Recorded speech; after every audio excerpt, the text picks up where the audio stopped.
Hello everyone. Career concert में आप सबों का स्वागत है। सामान्य अध्ययन श्रृंखला में भारतीय इतिहास के अंतर्गत आज हम लोग 16 संस्कार के विषय में जानेंगे। 16 संस्कार आर्य सभ्यता के प्रारंभिक चरण से ही समाज का एक अहम हिस्सा रहा है, जिसको एक धार्मिक आवरण भी पहनाया गया।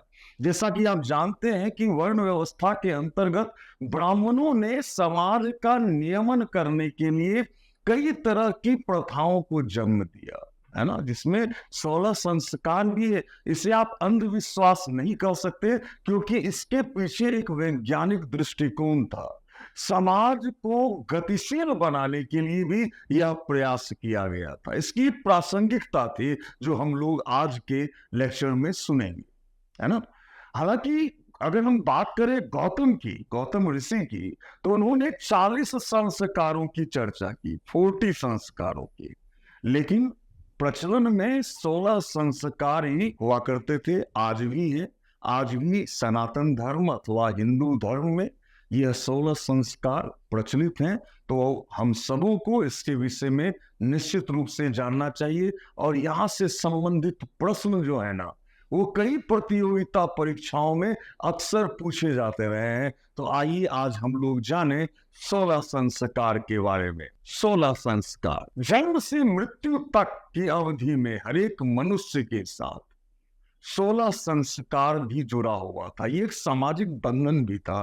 ये 16 संस्कार लोगों को करने होते थे। खासकर सनातन धर्म की मैं बात कर रहा हूं, हिंदू धर्म की मैं बात कर रहा हूं। तो आइए हम लोग जाने ये 16 संस्कार के कौन कौन से थे और इसमें क्या होता था। तो पहले बात करें, जो पहला संस्कार है वो गर्भाधान संस्कार। ये गर्भधारण जब महिलाएं करती थी ना, जब ये सूचना मिल जाती थी कि गर्भाधान हो गया है, तो उस समय यह संस्कार किया जाता था। और इस संस्कार का जो मूल उद्देश्य था ना, वो था स्वस्थ और सुशील संतान की प्राप्ति हो। क्लियर है। तो पहला संस्कार था गर्भाधान। अब दूसरे संस्कार की हम बात करें, पुंसवन। पुंसवन गर्भाधान के तीसरे सप्ताह, तीसरे वीक में, तीसरे सप्ताह में यह संस्कार होता था। गर्भाधान संस्कार तीसरे सप्ताह में होता था, जिसका उद्देश्य होता था पुत्र संतान के रूप में पुत्र की प्राप्ति, है ना। इसमें इस संस्कार के दौरान जो क्रियाएं होती थी, प्रक्रिया जो होती थी, उसमें आधी रात में जो गर्भवती स्त्री होती थी ना, उनके दाएं कान में बरगद के पेड़ के छाल का रस दिया जाता था, है ना। अब हम लोग जानेंगे नेक्स्ट संस्कार, सीमंतोन्नयन संस्कार। सीमंतोन्नयन संस्कार, यह संस्कार जो होता था ना, यह गर्भाधान के चौथे महीने होता था। 4th महीने में, चौथे महीने में होता था। और इसका उद्देश्य था गर्भ की रक्षा करना, गर्भ की रक्षा करना, है ना। अब हम लोग जानेंगे चौथे संस्कार के बारे में। जातकर्म संस्कार जो था, जन्म के तुरंत बाद किया जाता था, और इसमें जो नवजात शिशु होते थे उसे घी और शहद चटाया जाता था। इसके बाद का जो संस्कार है वो था नामकरण संस्कार। नामकरण संस्कार, जिसे नामधेय संस्कार भी कहते थे। नामकरण संस्कार को नामधेय संस्कार भी कहा जाता है। जन्म के 11वें या 12वें दिन बच्चे का नाम रखा जाता था, उसका नामकरण होता था, है ना। अब हम लोग दूसरा संस्कार देखें, छठे नंबर पर निष्क्रमण संस्कार। निष्क्रमण, है ना। इसमें निष्क्रमण संस्कार में जन्म के चौथे महीने जो है, बच्चे को पहली बार घर से बाहर निकाला जाता था। जन्म के चौथे महीने, 4th मंथ में, चौथे महीने में बच्चे को पहली बार घर से बाहर निकाला जाता था, निष्क्रमण संस्कार के अंतर्गत। निष्क्रमण के बाद अन्नप्राशन, ये बहुत ही महत्वपूर्ण संस्कार, या बच्चे के जन्म के छठे महीने, 6th मंथ में, छठे महीने में यह संस्कार होता था, जिसमें बच्चे को पहली बार अन्न खिलाया जाता था। नॉर्मली दूध, दही और खीर, है ना, इस तरह का भोजन बच्चे को पहली बार कराया जाता था। हालांकि कहीं कहीं मछली खिलाने का भी प्रमाण मिलता है। और इस प्रक्रिया को, जो बच्चे को भोजन कराया जाता था, इस प्रक्रिया को कहा गया है प्रसित्र। इस प्रक्रिया को प्रसित्र कहा गया है ना। नेक्स्ट संस्कार है चूड़ा कर्म संस्कार, जिसको चौल भी कहते हैं। नॉर्मली ये मुंडन संस्कार होता था। बच्चे का पहली बार मुंडन मतलब बाल को हटाया जाता था, और यह संस्कार होता था जन्म के 3रे वर्ष। यह जो मुंडन संस्कार है वो जन्म के 3रे वर्ष होता था। ठीक है, अब हम लोग देखेंगे नेक्स्ट संस्कार जो है कर्ण छेद या कर्णवेद संस्कार। ये संस्कार जो होता था ना, ये इसमें बच्चे का कान छेदा जाता था, और इसके पीछे रीजन था बच्चे को रोग से बचाना। रोग से बचाने के लिए ही कर्ण छेद संस्कार किया जाता था।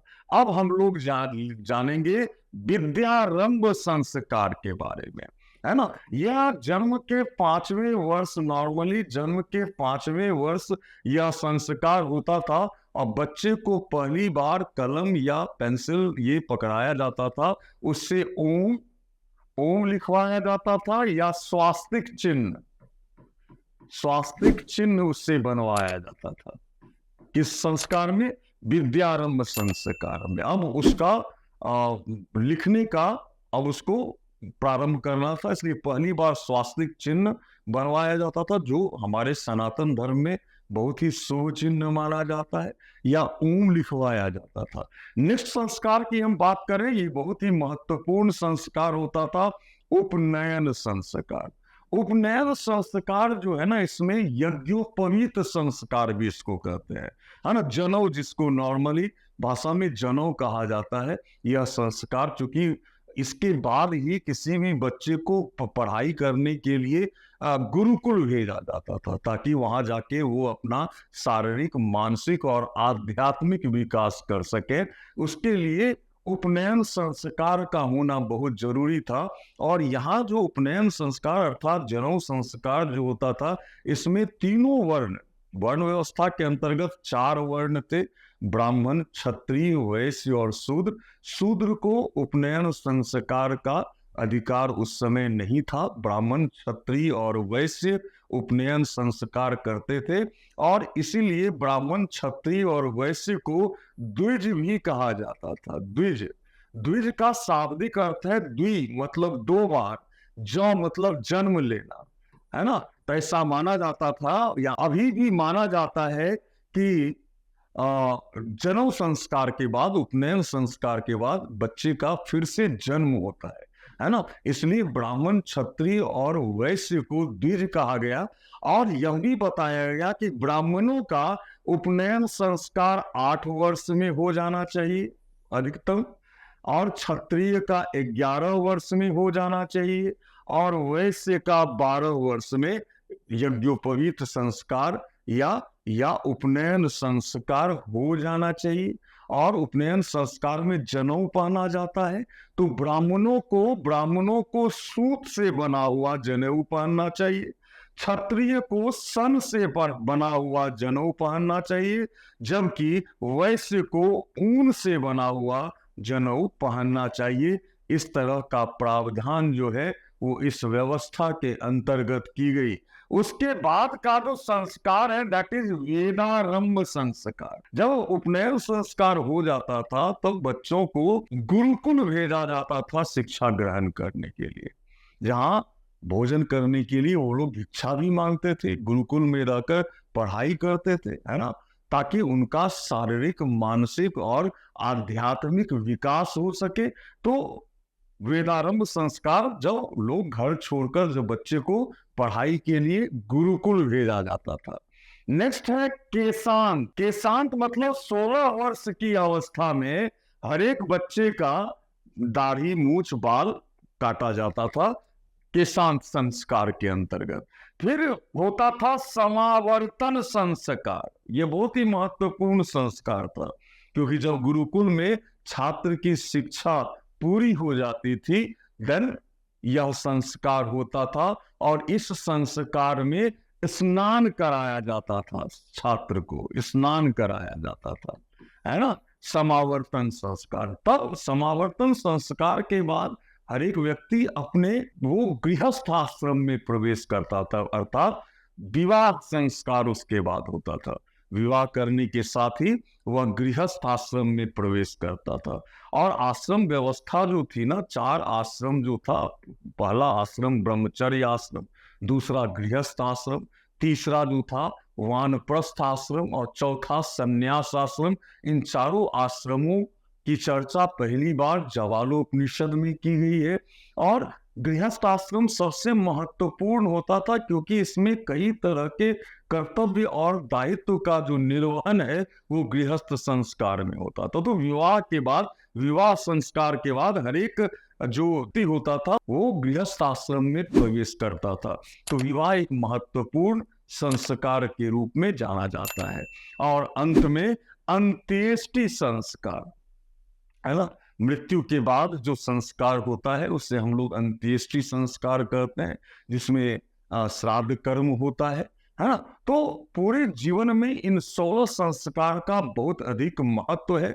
और समाज, यह 16 संस्कार सामाजिक गतिशीलता का पोषक भी था। जब भी इस तरह के संस्कार होते थे तो समाज की जरूरत पड़ती थी, जहां हर एक वर्ण के लोग आते थे, हर एक इस जो भी सामान का नीड होता था। जब ये इस तरह के संस्कार होते थे तो एक आयोजन होता था, लोग बाजार जाकर सामान खरीदते थे, इससे बाजार तंत्र भी डेवलप होता था, सामाजिक एकता आती थी। तो इसके, और इन सारे संस्कारों के पीछे एक वैज्ञानिक दृष्टिकोण भी था, है ना। तो आज आप लोग इस वीडियो में जाने 16 संस्कार अर्थात 16 संस्कारों के बारे में। और यह बहुत ही महत्वपूर्ण है कॉम्पिटिटिव वर्ल्ड के लिए, कॉम्पिटिटिव दुनिया के लिए, जहां इससे संबंधित प्रश्न पूछे जाते हैं, है ना।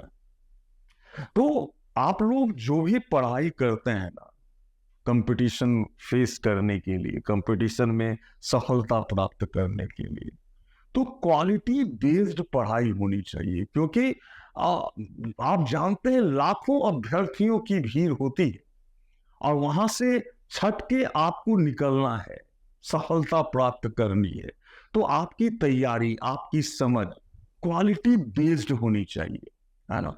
कंसेप्ट बिल्कुल क्लियर हो, फैक्ट्स भी आपको याद हो, रिलेटेड फैक्ट्स, तो आप निश्चित रूप से सफलता को प्राप्त कर पाएंगे, है ना। आज का वीडियो हम यही समाप्त करते हैं। अगले वीडियो में हम लोग फिर से एक किसी विशेष टॉपिक, महत्वपूर्ण टॉपिक के साथ आपके सामने उपस्थित होंगे। अगर आपको हमारा वीडियो पसंद आता हो तो हमारे वीडियो को लाइक करें, सब्सक्राइब करें, हमारे चैनल को बेल बटन दबाएं, ताकि जब भी कोई नया वीडियो आए वो आप तक सरलता से पहुंच सके।